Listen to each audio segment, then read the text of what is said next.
Good evening, guys. It's Saturday, July 15th. My name is Dave Coker, and this is Talking About Finance. And wow, oh wow, this is the absolute best part of my weekend. I get to speak with people who understand me, people who want the same things I do, people who are willing to wait like I am, people who invest in the best way possible to build wealth for cash flow. We don't buy low and hope to sell high. We know that's a fool's game. Instead, we buy for one simple reason: to generate cash flow. Absolutely everything we own has to pay us for owning it. This rule is inviolate. Why own something in the markets if it doesn't pay us for owning it? I don't get it. Some people, many people, lots of people buy stocks, and they hope the stocks go up. I've been to two pubs today, and after this video, I'm heading out again. So I'll speak bluntly. Buying in the hope that a stock might go up and I rarely use words like this, stupid. And yet we see people, otherwise intelligent people, who mistakenly believe they can trade. Day trading, swing trading. I don't care what the system is. I've worked on trading desks professionally for some of the best investment banks on the planet. Look at my LinkedIn profile. I can tell you, even the best professionals are only correct in their trading some 60 to 70% of the time. So trading really comes down to this. Do you feel lucky? Why bother? If you only own assets that pay you to own them, stocks, bonds, property, and I've been selling a lot of intellectual property lately, anything that generates revenue. That's a far better approach. Trading is uncertain. And yes, I know, dividends are also uncertain, but they are far, far, far more certain than trading profits. Companies declare their dividends. Companies have no control, little control, over their share price. And let's not even talk about short-term capital gains taxes. Yes, you got to pay them on your trading profits. And yes, they are higher than the taxes on dividends or even rental income. But enough of this. Now we're once again going to talk about finance, because finance is all I talk about. So if you're interested in making money, investing money, saving money, you've come to the right channel. So let's talk about finance. The S&P 500 closed the week up about 2.42%. You'll note that 5 sectors outperformed the S&P 500. Consumer services, consumer discretionary, information technology, real estate, and materials. And 6 sectors underperformed the S&P 500, specifically utilities, industrials, healthcare, financials, consumer staples, and energy. They all finished in the positive, but I colored them red because they underperformed the overall index. And to me, it looks like the market's getting a little ahead of itself these days. These increases are not really warranted by financials and by evaluation metrics that we look at. The 10-year note closed the week at 3.82%, down about 20 basis points week on week and up about 10 basis points year to date. Oil closed the week at 75.33, up about 2% on the week and down about 6.1% year to date. Not much going on in oil, and of course the drop is good for the inflation print. And since yesterday was Friday, you guys know what I did. Yes, I bought both Bitcoin and Ripple. And yes, both Bitcoin and Ripple were up. I don't really care. I never look at the price before I buy. I use the same amount of money that I've always used to buy more cryptocurrencies. There was some good news in the XRP, or the Ripple court case, and that news flowed into all cryptocurrencies, and later on it rippled, no pun intended, into all sorts of risk assets. But now, let's find out what me and my buddies, some 50 or so finance professionals from all around the planet, talked about last week. And I must introduce us properly. We are Global Wall Street. And between Telegram and our personal networks, on LinkedIn and WhatsApp, we know everyone. We know people at different financial institutions. And it's always useful to know people across the globe in different institutions to help with referencing, to help with vetting potential candidates for jobs in industry. And I'm frequently asked about people off the record. This is just how finance works, guys. You're naive. You put a fancy title on your LinkedIn profile and you expect the money to flow in. You are total absolute fool. It ain't gonna happen. You gotta know people. And those people have to know people. And then you'll be surprised. Sometimes jobs open up. Yeah, just for you. This is how it works. And this week we're in the city of London. We're on Wall Street. We're in Beijing. We're in Boise, Idaho, of all places. My gosh, big finance out there. My God, really amazing. We're in Frankfurt on Main. We have people everywhere, absolutely everywhere that matters. So let's go. 7 slides for 7 days. I got to tell you guys, I would pay to do this job. It's absolutely awesome. And here's the first thing we got to talk about, right? A lot of people make a big wage and they just piss through the money.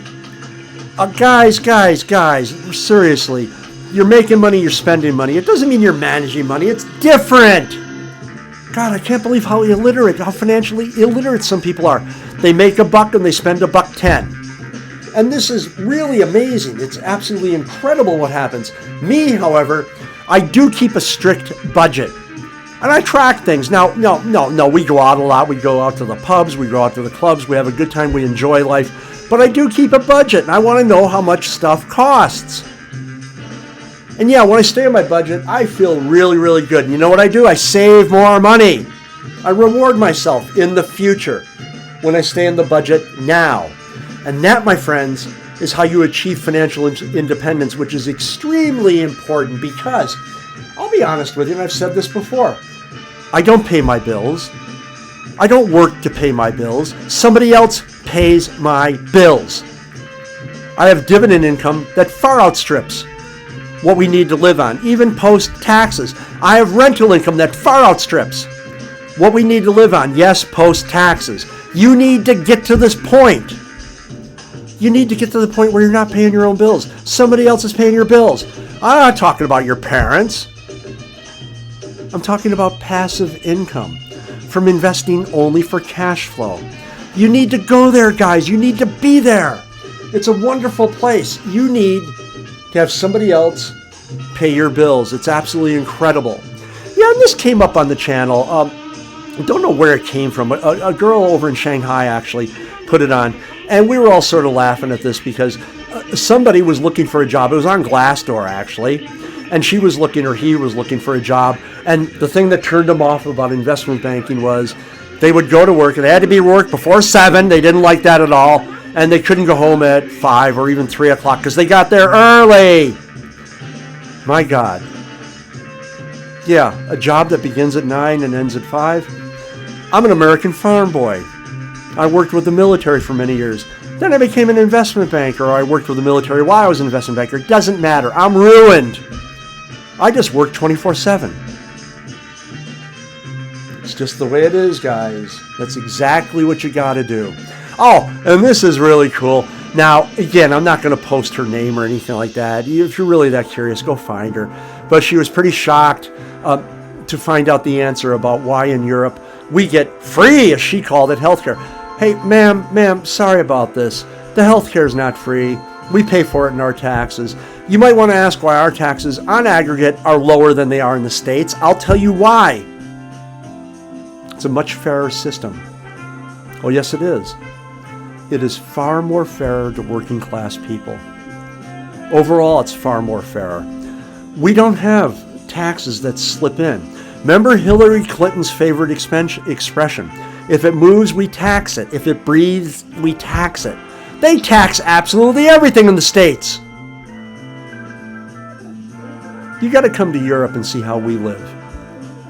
It's relatively low tax, and there's ways to manipulate the system, working legally within the tax code, to lower your tax rate, to take advantage of the tax law, the way it's written. And yeah, We pay much lower taxes overall than they do in many American states. And still we get health care included. Not free, we pay for the health care. Oh, and this one's really good. Donald, my God. Yeah, no, he didn't really say this, but there is that story about that gentleman who traded, we're going back about 11 years now, traded 10,000 Bitcoin for 2 pizza. And sadly, they trot the guy's name out every year around the time, and they tell him what the Bitcoin would be worth now. He doesn't really mind. He doesn't have bad feelings about it. He's not bitter. I don't know what to say. Hopefully he's been buying Bitcoin since. But yeah, I would agree. You messed up, dude. How'd you mess up? Never sell Bitcoin. Never. Buy Bitcoin, hold on to Bitcoin. Do not sell Bitcoin ever. And this is a simple reason why. Here we've got some research from Plan B. Please look him up. Excellent gentleman. I've been reading this stuff for a while. I presented much of his stuff here on the channel. And horizontally, of course, we got time. Vertically, we've got different ways we can view Bitcoin. Now, the most important one is the red dots. This shows the price of Bitcoin. Now, guys, look at the secular trend, as we call it, for the price of Bitcoin over time. It just goes up. You can look at these other models, and I would invite you to do it. But the simple fact is, all you got to know is that Bitcoin always goes up in time. We're not talking tomorrow, next week, next year. We're talking over a sufficiently long horizon. Bitcoin goes in one direction up. Doesn't mean it doesn't go down along the way. You can see in 2016, for instance, trading north of 10,000, dropped down to about 600, I believe, I seem to recall.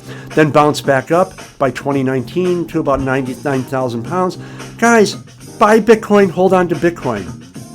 As I said, I've been buying Bitcoin for a long time. Every Friday, I buy Bitcoin. Yes, I'll never sell Bitcoin. I'm doing a public service in my view, buying Bitcoin, taking it out of circulation, holding on to it. Try to get that mindset.